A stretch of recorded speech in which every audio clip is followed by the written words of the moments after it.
네, 국회에서 취업준비생의 인권을 위한 보호법 제정을 추진하고 있습니다. 이렇게 국회에서 취준생 인권 보호법을 위한 움직임이 있는데요. 네, 잡정보센터에서는 취준생들의 인권을 지키는 방법을 알려드리는 취준생 인권위원회가 있습니다. 네, 그동안 몰라서 넘어가고 또 취업시장의 약자라서 알면서도 넘어가야만 했던 그런 일들 많이 겪으셨을 텐데요. 오늘 이 코너를 통해서 자기 권리를 조금이나마 당당하게 외칠 수 있기를 바라보겠습니다. 네, 오늘 도움 말씀 주실 두 분 소개하도록 하겠습니다. 취준위원장이자 안방대감, 트러스트원 취업 컨설팅의 송진원 노무사님 함께하겠습니다. 안녕하세요. 안녕하십니까? 안녕하세요. 네, 그리고 또 2부의 도우미 신세미 캐스터도 함께하도록 하겠습니다. 어서 오세요. 안녕하십니까? 네, 두 분 새해 복 많이 받으십시오. 네, 새해 복 많이 받으세요. 새해 복 많이 받으시고요. 진원 쌤은 네. 얼굴이 너무 좋아지셨네요. 그러게요. 이게 좋아졌어요? 약간 보라카이 냄새도 나는 것 네. 같고 잘 다녀오셨습니까? 네, 잘 갔다 왔습니다. 어땠어요? 어떠셨나요? 좀 후기 좀 들려주세요. 거기 이제 크리스마스를 해외에서 처음 보냈잖아요. 네. 근데 거기 해변가에서 이제 모자를 갖고 갔어요. 크리스마스 산타 모자를. 아. 그래서 셀카 이렇게 찍으니까 기분이 좋더라고요. 셀카 찍으니까. 네, 셀카 찍고 또 거기 바다 지금 보고. 그러면 진짜 해변가에서 이렇게 뭐 맥주 한잔 하거나 그런 게 금지돼 있나요, 실제로? 네, 많이 불빛이 많이 없고 음. 해변가에서는 못 하고 그 앞에 바로 이제 뭐 상가에서는 마실 수 있고. 네. 그래도 어떻게 네. 연말을 정말 저희 중에 가장 잘 보내고 계신 것 같은데 새해 다짐이나 이런 것도 멋지게 네. 세워 오셨는지 어떻게 보내실 그렇죠. 뭐 건가요? 개인적인 좀 목표들도 세워 왔던 것 같고, 근데 좀 중요한 뉴스라고 하자면 어쨌든 이제 정부에서 여러 가지 이제 취업 준비생들을 위해서 도움 주는 프로그램이 있는데 네. 거기서 이제 우리 취준생의 인권위원회를 좀 받겠죠 아마. 그래서 거기서도 지금 노무에 대한 이슈들 이런 것들을 취업 준비생 꼭 알아야 된다. 본인의 시급은 결정할 수 있어야 되고 또는 월급이 어떻게 계산되는지 알아야 된다는 취지하에 이 노무 교육을 필수로 지정하는 곳들이 많아지고 있어요. 대학들도 마찬가지고. 네. 그래서 이런 이제 인식들이 조금씩 되게 넓혀지는 것이 2019년의 좋은 시도탄이 아닌가 생각이 좀 듭니다. 네. 네, 알겠습니다. 네, 그리고 또 신세미 캐스터도 새해 계획 한번 들어보도록 하겠습니다. 새해 계획이요? 민혁 쌤이 앞서 계획을 안 세우는 게 좋다고 하셨는데 저는 그냥 딱 한 가지만 세워보자면 가족 사진을 찍는 게 올해 안에 가족 사진을 한번 찍어보는 게 좋네요. 네, 저 가족이 많아가지고 이제 돈도 버니까 신세미 캐스터가 싹 이렇게 돈도 딱 내고 네, 그렇게 하시는 건가요? 제가 해야죠. 제가 하자고 했으니까 제가 해야죠. 좋네요. 부모님이 이 방송 보시고 굉장히 좋아하시겠네요. 오늘 안 보실 수도 있는데 안 보셨으면 좋겠네요.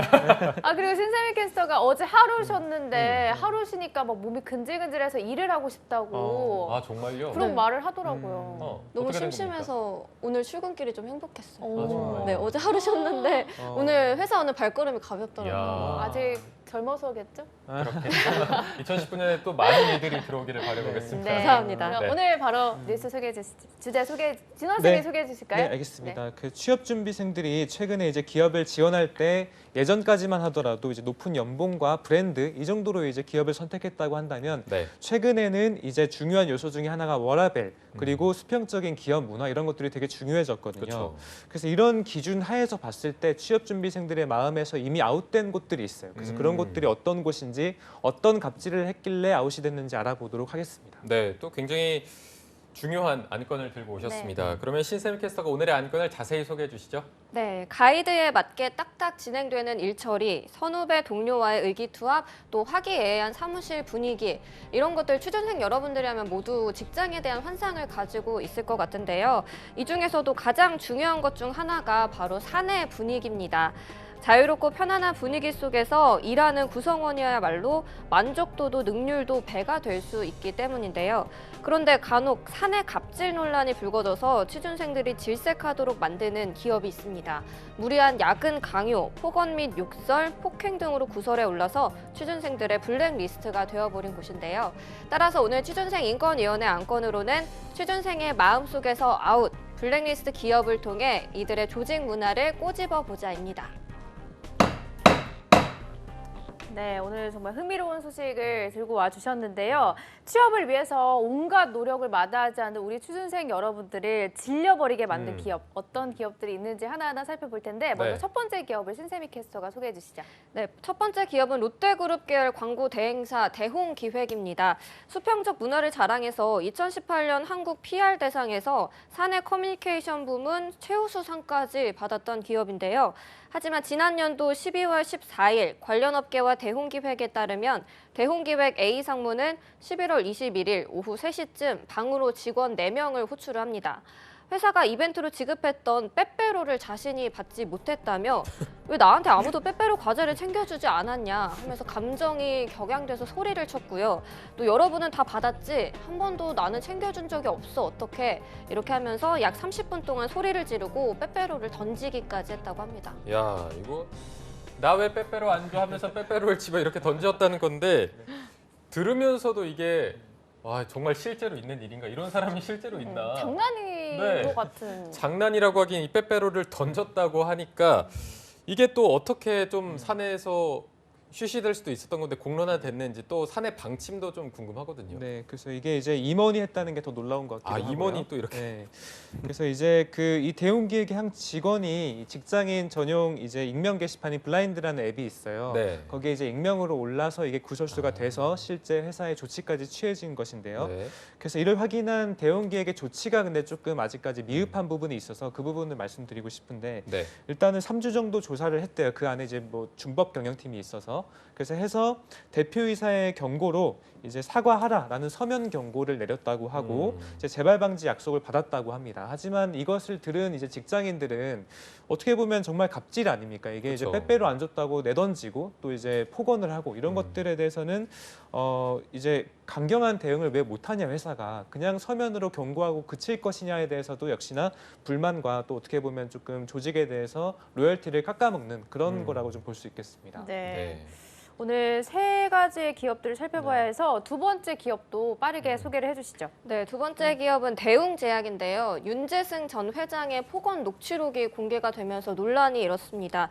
녹취록에는 윤 전 회장이 업무 보고를 한 직원에게 정신병자 XX 아니야 이거? 야, 이 XX야 왜 그렇게 일을 해? 이거 되고 안 되고를 왜 네가 XX야 등 폭언을 퍼부은 내용이 고스란히 담겨 있었다고 합니다.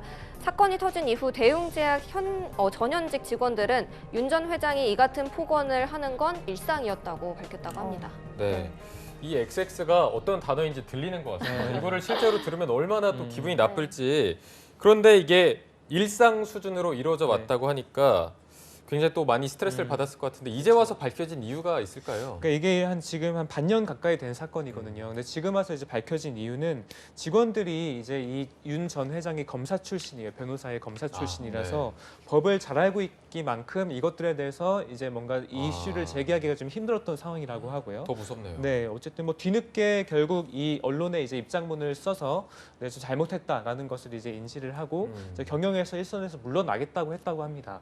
그래놓고 이제 미국을 갔다고 하는데 아하. 이제 뭐 그 조치로 이제 미국을 간 것들이 좀 도피성이 아니냐라는 이제 논란도 있었고 실제 네. 이 정도의 정말 욕을 했다는 것은 정말 당연히 밑에 하급자가 들었을 때는 정신적인 충격을 받고 그렇죠. 충분한 이제 손해배상이 이루어질 정도라고 생각이 들거든요. 근데 그것들에 대한 조치는 이루어지지 않은 게 좀 안타까운 거죠. 네. 뭔가 좀 찝찝하게 끝난 것 같은 네, 느낌이 네. 드네요. 그럼 마지막 사례도 빠르게 한번 살펴보도록 하겠습니다. 네, 마지막 기업은 바로 국내 최대 가전제품 판매처입니다. 롯데 하이마트인데요. 지난 7월 청와대 국민청원 게시판에는 하이마트의 일부 파견 직원들은 무보수 야근, 모욕적인 폭언, 무리한 판매 강요 등으로 힘겨운 직장 생활을 이어가고 있다는 내용의 청원이 올라왔습니다. 하이마트 일부 지점장이 실적이 부진한 직원을 상대로 폭언을 퍼부었다는 소식도 전해졌는데요. 해당 지점장은 네가 XX 모바일 팀장이야 등의 욕설을 내뱉었고요. 또 다른 지점장은 협력업체 직원들의 출퇴근 시간과 휴무일을 임의로 조정을 하고 실적 압박까지도 했다고 합니다. 네, 정말 아무리 들어도 좀 적응이 안 되는 이런 네. 폭언 사례인 것 같습니다. 하이마트의 대책도 또 궁금해지는데 어떻게 반응했나요? 그렇죠. 이제 정규직이 아니라는 이유만으로 이제 갑질을 한다는 것은 어떻게 보면 비정규직이신 분들에게는 정말 상처로 돌아올 수밖에 없는 사건이죠. 어떻게 그렇죠. 보면 정말 갑질 중에 최악의 갑질이라고 좀 볼 수 있는 상황입니다. 그래서 최근에 이제 기업들이 자꾸 이런 이슈가 일어나는 것은 아직까지 인식에 대한 그런 것들이 제고가 안 됐기 때문이에요. 취업 준비생들도 마찬가지지만 최근에는 이제 그 소비자들 또한 하이마트도 물론 좋은 물건을 잘 팔겠지만 경쟁자들이 있단 말이죠. 근데 그 물건이 이제는 경쟁력들이 다 비등비등한 상황에서 소비자들 또한 이런 착한 기업들 또는 조직 문화를 잘 실현하고 있는 곳에 가서 이제 매출을 일으켜주고 싶단 말이죠. 그 사주고 싶은 말이에요. 그래서 봤을 때는 분명히 이제 기업도 손해인데 자꾸 이런 것들을 모르고 인식의 전환이 안 된 상황이기 때문에 너무 안타까운 것 같습니다. 네. 취준위 위원장으로서 네. 송쌤의 한 말씀을 듣고 싶은데요. 네, 그래서 지금까지 이제 봤을 때는 되게 이제 문제가 있어 보이는데요. 이거를 법적으로 먼저 제가 이제 노무 업무를 하고 있기 때문에 잠깐 보자면 일단 현행 근로기준법 8조에서 봤을 때는 어떠한 이유에서도 사용자는 근로자를 폭행할 수 없도록 규정하고 있습니다. 그에 대한 이제 벌금 또한 되게 무거운데요. 이를 어기면 5년 이하의 징역 또는 5천만 원 이하의 벌금형까지 이제 되어 있고 이는 실제 이제 일반 폭행죄 형법상에 있는 것보다 훨씬 더 이제 처벌 수위가 높은 수준입니다. 그것은 왜냐하면 상급자의 지위를 이용해서 폭행을 했기 때문에요. 하지만 문제는 이 폭행을 기준으로 이 폭행의 사유를 갑질로까지 연계를 해서 실제 이를 적용하는 사유가 거의 없었다는 것입니다. 그래서 이 적용을 하더라도 벌금형으로 이제 미미하게 끝나는 것이 되게 문제라고 좀 볼 수 있겠습니다. 네. 그러면 송쌤이 보실 때 어떤 해결 방법이 네. 적절하다고 보는지 마지막으로 저희가 좀 촌철살인으로 같이 들어보도록 하겠습니다. 그렇죠. 그래서 지금 저는 이걸 해결하기 위해서는 근로자의 인격권 조항을 만들어야 된다고 생각이 들어요. 그 인격권 조항이 뭐냐면 결국 지금처럼 폭행을 해서는 안 된다라고 하지 말고 근로자의 인격을 명확하게 지켜줘야 된다는 법령을 무조건 만들고 그로부터 하위 세부적인 구체적인 법안들을 만들어서 실행을 해야 된다고 봅니다. 그래야지 이게 실제로 법 적용이 이루어질 수 있다고 보고요. 네. 최근에 그 좋은 뉴스가 있었어요. 2018년 이제 12월 작년 26일인데요. 그 이제 직장 내 괴롭힘을 금지하는 내용의 근로기준법 개정안이 현재 국회 법제사법위원회를 통과한 사건입니다. 그래서 제가 말씀드린 이런 것들이 조금 더 구체화가 된다고 보시면 좋겠고 실제 이제 그 이런 정신적인 피해를 산재로 인정받는 것들 또는 이 갑질의 규정과 그다음 유형, 사례, 판단 기준 등이 현재 이제 입법화가 될 예정이라고 하니까 이 부분은 좀 좋은 뉴스라고 볼 수 있겠습니다. 네. 네. 자, 오늘 마지막으로 취준위원장으로서의 송쌤의 마지막 촌철살인 한마디까지 한번 들어봤습니다. 오늘 수고해주신 취준생 인권위원회 송진원 노무사님 그리고 신세미 캐스터 두 분 고맙습니다. 고맙습니다.